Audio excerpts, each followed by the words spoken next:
So I'd now like to welcome to the floor Nataliia Honchar, the lead biology analyst of Deep Pharma Intelligence, and she will share with us opportunities and challenges of cancer vaccine platforms and the technology perspective. Please, Nataliia, welcome. The floor is now yours. Yes. Thank you, Roxy, for introducing and Andre for a really comprehensive introduction. Now I'm gonna dig deeper into opportunities and challenges of cancer vaccines. And just to be clear, I'm gonna talk mostly about therapeutic cancer vaccines, those which are directed to kill cancer cells when it's already developed.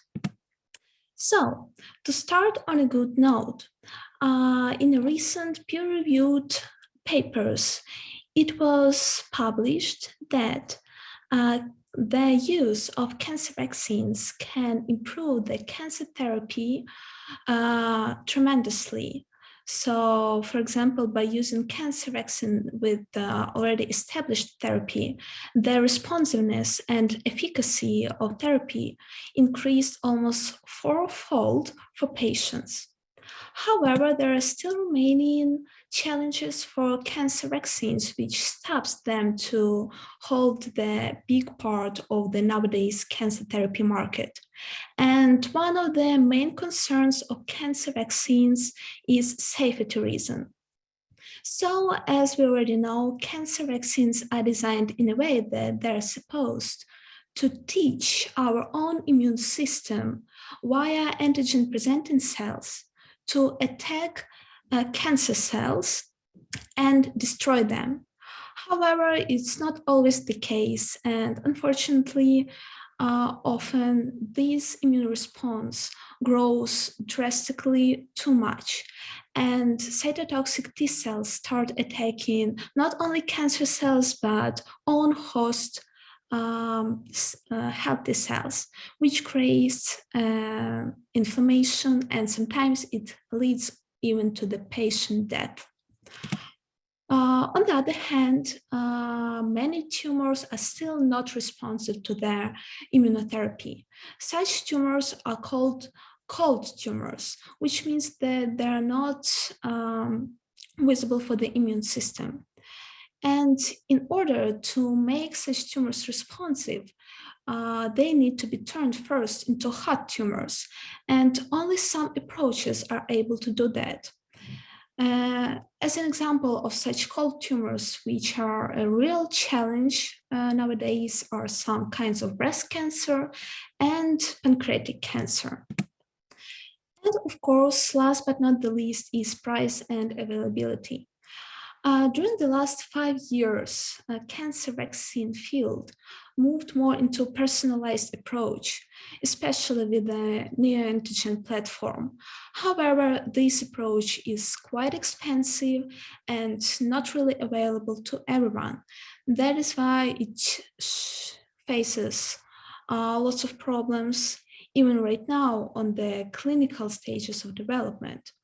So it's quite questionable whether it's gonna be successful on the market.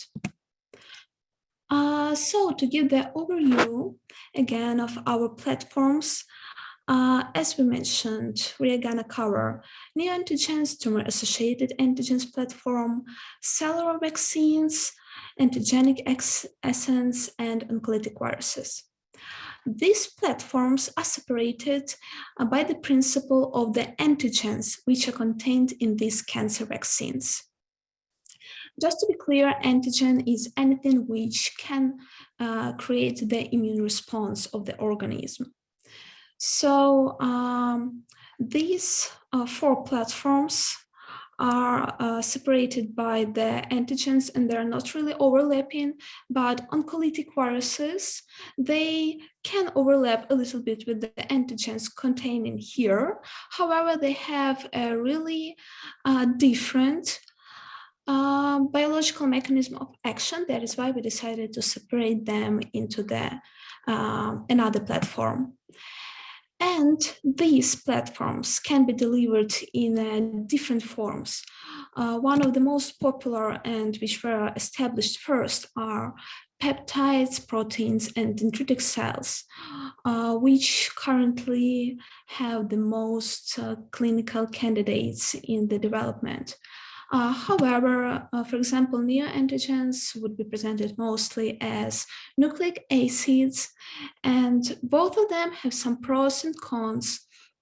And I would say that coronavirus pandemic impacted into the development of RNA vaccines against cancer as well, since we see some successful examples of coronavirus mRNA vaccine, and it kind of gave more hope and enhanced the development of mRNA vaccines for cancer as well.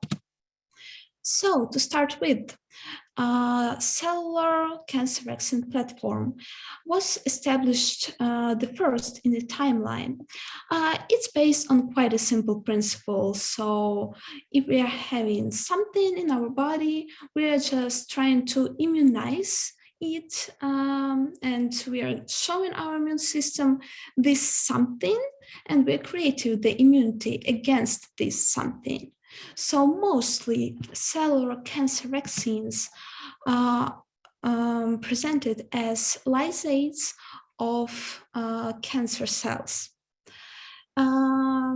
Consequently, since it's the mixture of destroyed cancer cells, is presented as a wide range of cellular antigens.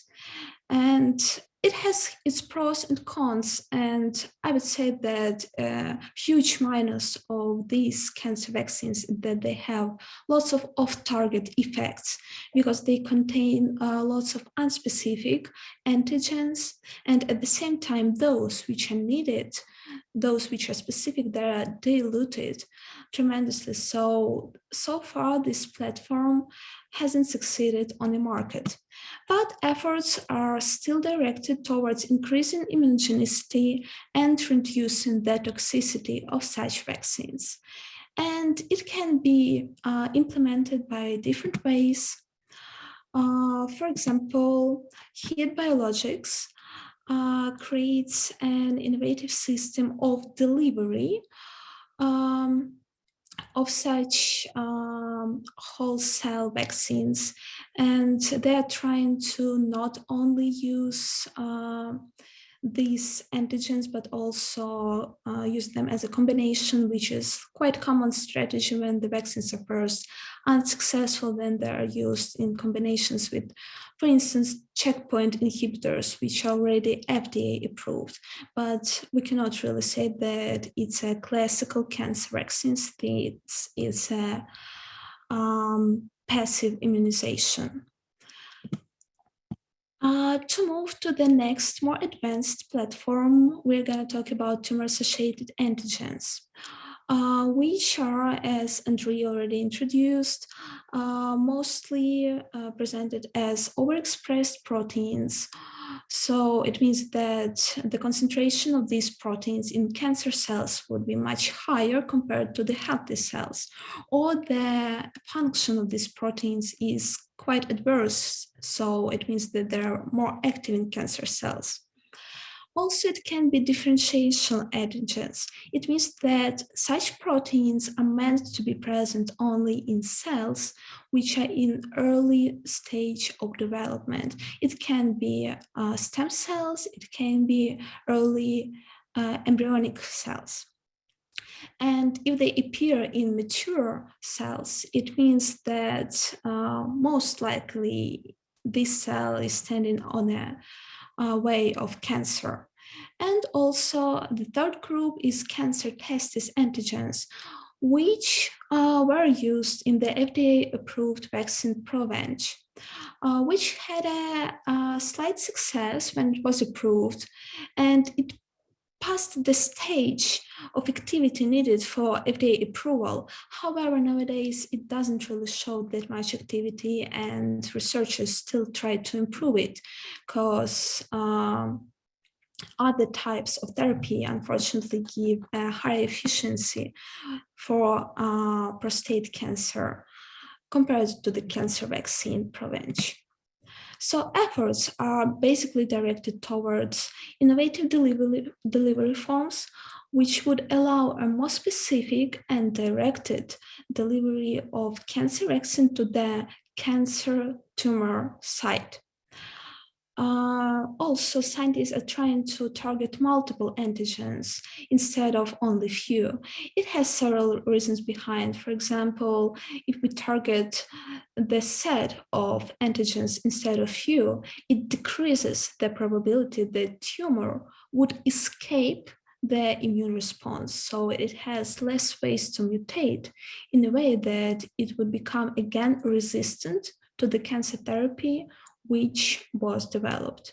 And of course, tumor-associated antigens, since they're present both in healthy cells and in cancer cells, it means that they can produce enormous immune response and adverse effects. And that is why efforts are directed towards reducing these effects.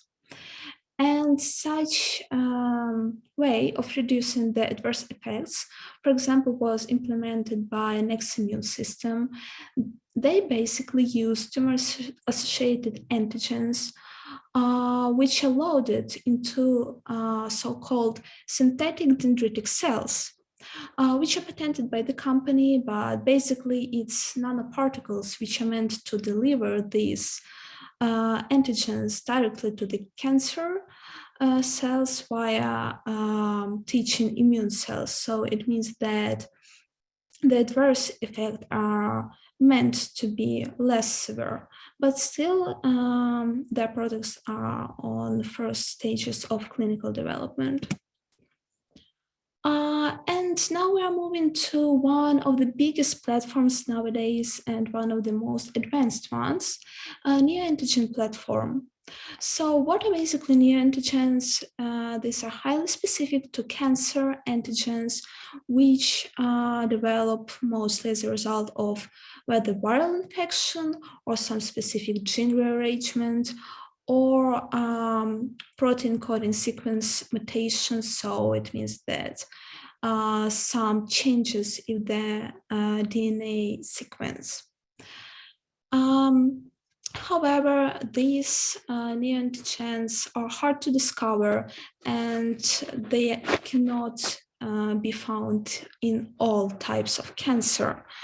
To discover neoantigen, the tumor sample must go through the complex bioinformatic tools, data processing, and DNA sequencing, which requires lots of time and effort, and of course, money. That is why the efforts of this platform is directed towards reducing the cost, automatization of bioinformatics stage, which means that scientists are trying to implement artificial intelligence, deep learning, to make the stage of bioinformatic data processing faster and cheaper, since it basically takes the most time during the development of such neoantigen platform.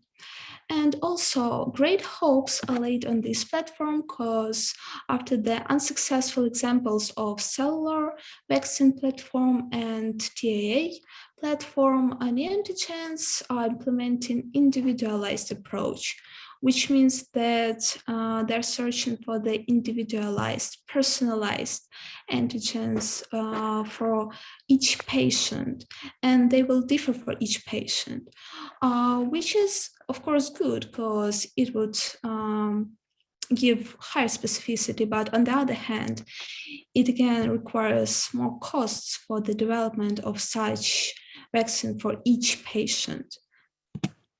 And one of the biggest companies for neoantigen platform is BioNTech. One of the directions of BioNTech is shared neoantigens, which means that they establish vaccine with antigens which are present in multiple patients. So one product can be applied for a group of patients. But the most of the effort is still directed towards individualized neoantigen-specific immunotherapy with private neoantigens, which means that each vaccine would contain up to 20 patient-specific neoantigens, which will be loaded into lipoplex in the form of DNA or RNA in the case of BioNTech, and then injected to the patient. One of the platforms which really differs from the previously described ones, but at the same time gathers lots of pros of previously developed platforms, is Antigenic Essence. So just to simplify, if we are looking at the cell antigens, approximately 1% of them would be presented on a cell surface. It means that this 1% would be potentially recognized by the immune system. And since they are recognized by the immune system, it makes sense to create the immune response against this 1%. Meanwhile, another cell antigens which are contained inside the cell, basically 99%, they mostly create noise and almost don't participate in the development of anti-tumor immunity.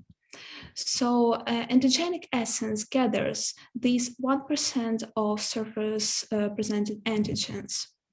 Antigenic Essence is meant to be developed against solid tumors or tumor vasculature. And since it contains all the surface antigens, it's a wide range of natural antigens, which means that it's a multiple and comprehensive kind of fingerprint of the cell. And at the same time, they are not synthesized synthetically, like it's mostly done in the case of neoantigens and TAA, but they're natural, so they're cut from the cells themselves.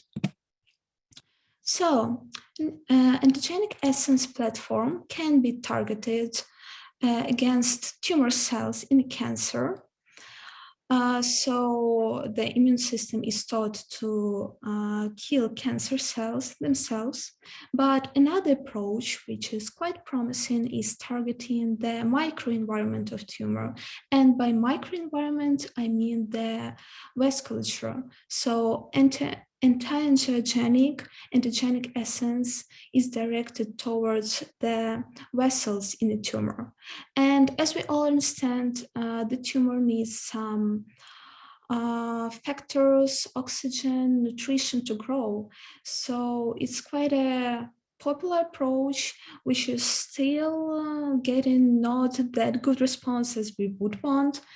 It's basically targeting this microenvironment, which is right now more and more popular, and researchers dig more and more into this sphere. So efforts of the Antigenic Essence platform are directed towards universal vaccines, which would implement antigenic approach. But meanwhile, this platform also can be used as a personalized vaccines. And also it's quite a promising tool, since this platform might be used as an upgrade of previously developed vaccines, which went, for example, to the third stage of clinical trials, but failed this last stage because of mostly high toxicity to the healthy cells. So in case of Antigenic Essence, there are great hope and first promising results that it will reduce this unspecific toxicity. And this platform is wholly owned by BioBohemia company. And just to give a quick look and comparison, basically it's just cell lines in case of group vaccine, or primary cell culture in case of individualized vaccine, which are grown. Then the antigens are cut from the surface of the cells. Then the next stage is a quality control by mass spectrometry, after which we are getting the ready product, which would be mostly presented as peptides or dendritic cells, which were thought to present antigens by these peptides. So as you remember, these are the biggest platforms basically of cancer vaccine development. And last but not the least are oncolytic viruses platform. They can actually target neoantigens and tumor-associated antigens. But why they are so different? Because it's not a biological molecules, but it's a biological agents. But instead of causing the disease itself and ruining the healthy cells, they're genetically modified in a way to target cancer cells and to induce their lysis. So they basically destroy cancer itself and create a local inflammation in the cancer sites. However, this platform is still facing some challenges. For example, efforts are directed towards reducing undesirable immune response. Since viruses are live biological agents, it's harder to control them, and frequently the usage of these oncolytic viruses causes a too high immune response. At the same time, innovative delivery methods are created because mostly, even nowadays, these oncolytic viruses are injected through the needle into the tumor. But we understand that not all tumors can be treated in such way, like, for example, brain tumors. So innovative delivery methods are created for this instance. And also fighting ethical concerns. Why? Because on the first stage of creating such an oncolytic virus, the genome of the virus is changed. So it might cause some concerns in some countries. It's really specific, but yeah, still facing such challenges. And one of the companies, as an example, is Oncorus, which is basically showing how oncolytic viruses can turn cold tumors into hot tumors. As we discussed, cold tumors are those which are not visible for the immune system, so they don't have infiltrated lymphocytes. But oncolytic viruses can cause these local tumor inflammation, which means that tumors will be infiltrated by lymphocytes. And since this local inflammation is growing, the antigen presenting will be also growing, and it creates this self-enhancing loop of cancer fighting. So that is why oncolytic viruses are quite promising and a specific platform, and it already has one FDA-approved product, TVAC. And just to sum up, the future directions of cancer vaccines development is, first of all, more targeted approaches to reduce toxicity. So how to do that? Mostly, it's a use of wide set of specific antigens. So now we would mostly not need the vaccines which would use only one neoantigen or only one tumor-associated antigen. And specifically, for example, Antigenic Essence would present the whole range of antigens presented on the cell surface, which is quite corresponding to this strategy. On the other hand, still finding the compromise between personalized and group approach, since we need to find the best solution between efficacy and price and availability ratio. And of course, direction which is developing is immunoprevention and antigenic strategy. So it means that we want not only to destroy the cancer when it's already developed, but to prevent it and not target only cancer cells themselves, but their microenvironment. because, yeah, as it was shown by many researchers, microenvironment plays a tremendous role in the cancer development, and we cannot ignore this part of the cancer development while fighting with this disease. And with this, I want to thank you for your attention, and you're welcome to ask questions. Thank you very much, Nataliia. That was really insightful. And thank you very much for going through the platform from the perspective of technology. Just before we move on, I'd just like to quickly draw your attention down to the chat and to the Q&A. Please do, we encourage you to converse with one another, to comment on what you're hearing and seeing as well. And also please do feel free to pose questions and pop them into the Q&A section, which you'll find at the bottom of the screen. With regards to the Q&A, we will of course be hopefully answering some of these questions directly to with the panelists later on. And speakers and panelists are also welcome to answer the Q&As within chat as well.